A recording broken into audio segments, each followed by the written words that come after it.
Hey miniature lovers, J-Star here, and today I'm going to be adding accessories to the ladies' bedroom in the tiny Chateau Étoile. I recently got these two wall sconce shelves as part of a $5 grab bag at a garage sale. I was thinking that one of these sconces would be the perfect place to display one of my newly made over mantle clocks, especially since all of my mantles are full. But first, I'm going to give them a mini makeover. I painted them antique white with simple craft paint.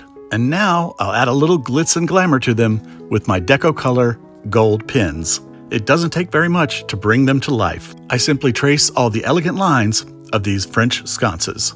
I added glue dots to the back of them and I headed to the chateau. This is the room that I was planning on putting the sconces in on either side of the portrait, but I wasn't sure what I could balance the clock with on the other sconce. But as I strolled down Rue d'Étoile over to the tiny chateau, inspiration hit me. I walked by one of my favorite shops where I've gotten many miniature future antiques. Something caught my eye. There in the front window of Chateau was a beautiful pair of turquoise vases. I knew these vases would be perfect on the sconces and on either side of the Flandrin painting. So I got the vases at Chateau and I used my Deco Color gold pins to add a little extra to them. Once I got in the room, I realized that this little shelf had fallen off the wall. It had been the right-hand side night table and it only had some flowers on it. So I was thinking maybe I could put the clock there, but it needed a little refreshing too. So I pulled out my vintage white paint and gave it a fresh coat on just the top and the bottom of the shelf. Because of course you know I want to add some gold. And while I was gilding, I might as well add some gold to this Italian Rococo console table. I used my Deco Color fine and extra fine pins to add gold highlights to both pieces. I also added a little gold to this frame.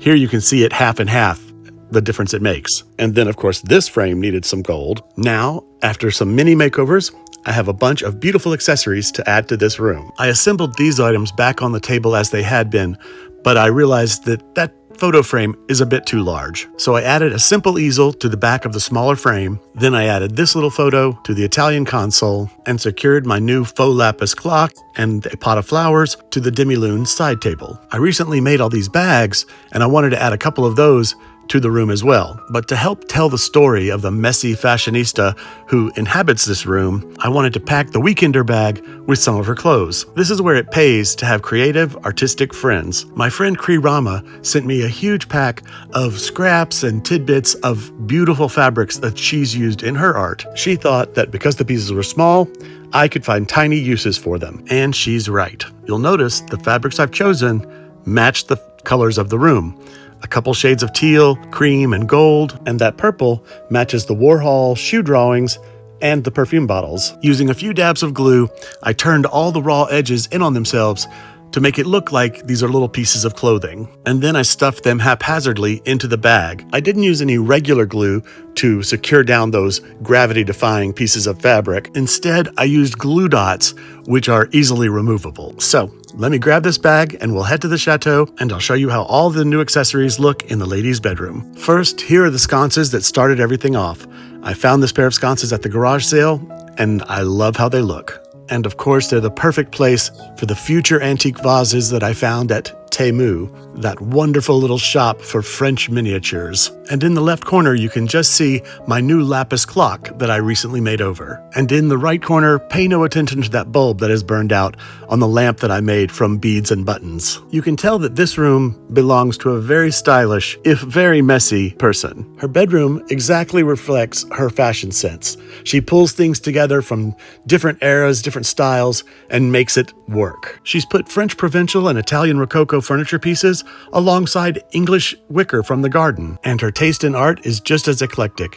She has pop art, modern art, neoclassical. As I once told her, if you like it, it matches. Under the window, you can see that Italian console with its new gilding, and you'll notice that the two nightstands are different. This is a design note taken from feng shui. We want symmetry and balance, but not necessarily everything in pairs. We have the matched pairs of vases and sconces, but the nightstands are different. One is square, one is rounded, one is higher than the other, and the items on both tables are different. But the white, trumpet-shaped flowers of the lampshades ties directly to the actual trumpet-shaped flowers on the other nightstand. Basically, the feng shui rule is, if you have matched nightstands, then your lamps should not match.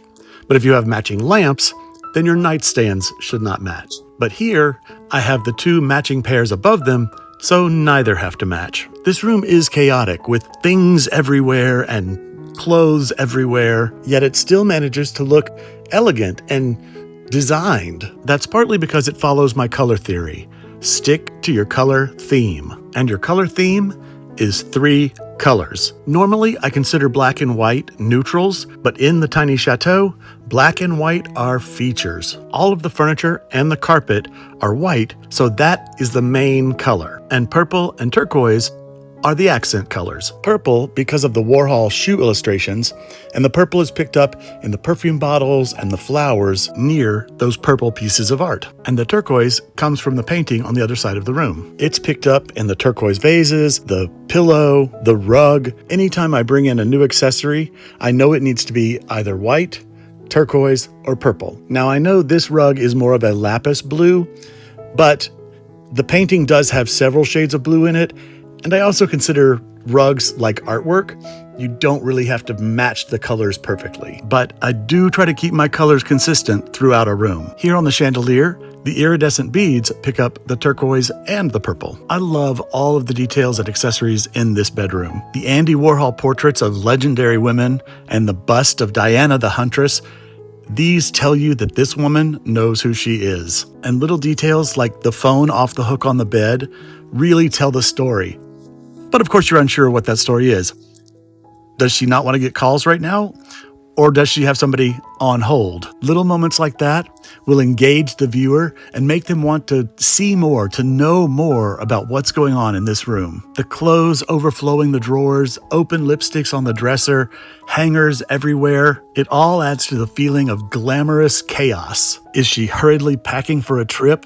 Has she just returned home and she's quickly getting ready for another engagement tonight? All the little details and accessories help tell that story. I hope I've inspired you to tell your story in your own tiny home. Thank you so much for watching my video and sharing your time with me. Please like my video and subscribe to my channel and leave me a comment. I'd love to hear from you.